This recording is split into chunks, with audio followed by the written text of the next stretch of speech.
big breaking news coming in on the Delhi blast probe. This is the most sinister reveal in the Delhi attack plot. Jaish module was planning air attacks. Delhi module plotted drone attacks. So it has now been revealed that a Hamas-style terror drone plot was being planned, and the Delhi module made small rockets to strike in the national capital. Arrested jihadi Wani behind these drone and rocket plot. The plan was to serial blasts and car bomb and drone strikes as well. So not just car blasts and serial blasts, but drone strikes were also planned by this Jaish module. Before the car bomb blast, there was a plan for rocket bomb explosions in Delhi and other important areas.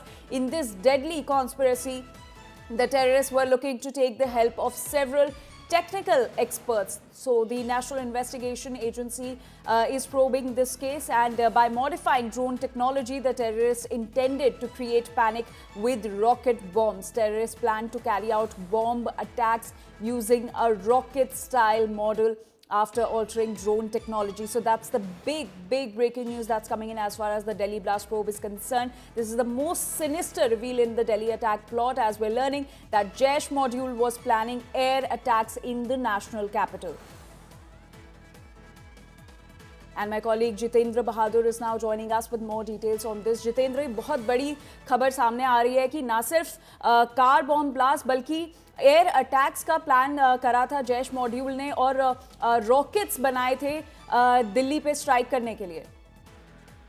और देखिए, NIA की अब तक की जांच में इस तरीके की जानकारी मिली है कि जिन 2 लोगों की गिरफ्तारी हुई है, इसके साथ साथ जसीर वानी की गिरफ्तारी हुई है, उसमें एनआईए को पूछताछ में पता चला है कि ये लोग मॉडिफाइड ड्रोन का इस्तेमाल करने वाले थे कार ब्लास्ट से पहले, क्योंकि एनआईए सूत्रों ने बताया है कि जो वेपनाइज्ड ड्रोन है वो खतरनाक किस्म के इन लोगों के द्वारा, ऐसे टेक्निकल एक्सपर्ट के द्वारा मीटिंग की जा रही थी, चाहे उमर उन नबी हो या इसके साथ साथ जशीर वानी।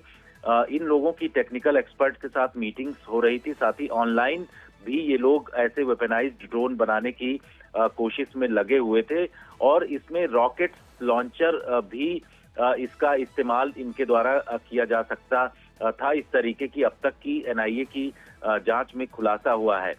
ये पूरी स्टाइल जो है, ये पूरा जो टेक्नोलॉजी का इस्तेमाल हमास जैसे आतंकी संगठन करते आए हैं इससे पहले। इसके साथ ही हमने देखा कि सीरिया में या फिर अफगानिस्तान में जो टेररिस्ट रहे हैं, उनके द्वारा इस तरीके से आर्म्स ड्रोन का इस्तेमाल किया जाता रहा है। तो इस तरीके का पूरा प्लान था ये जैश ए मोहम्मद का मॉड्यूल, जो फरीदाबाद में जिनके द्वारा पकड़ा गया। उसके साथ साथ रेड फोर्ट के पास ब्लास्ट, इसमें भी इनके द्वारा व्हीकल बॉर्न आईईडी का इस्तेमाल किया गया। यानी कि जैश की जो तकनीक है, उन तमाम चीजों का इस्तेमाल करते हुए ये टेररिस्ट ग्रुप आगे बढ़ रहे थे। और ये सबसे बड़ा खुलासा एनआईए की जांच में अब तक हुआ है कि वेपनाइज्ड ड्रोन का इस्तेमाल इन आतंकियों के द्वारा किया जाता रहा था, जो कि बहुत ही खतरनाक था अगर इसका ये लोग आगे इस्तेमाल करते, क्योंकि इन टेक्नोलॉजीज का ये लोग अपने जो ग्रुप में है उसको शेयर कर रहे थे, मीटिंग्स हो रही थी, और उसके साथ साथ इसको हासिल करने का प्रयास किया जा रहा था इनके द्वारा। जी जितेंद्र, आपका बहुत बहुत शुक्रिया इन सारी जानकारी के लिए। So that's the big update that is coming in as far as the probe in the Delhi blast is concerned. We're learning that a Hamas-style terror drone plot was being planned by Jaish. So it was not just car bomb blast or serial blast, but air strikes were planned on the national capital.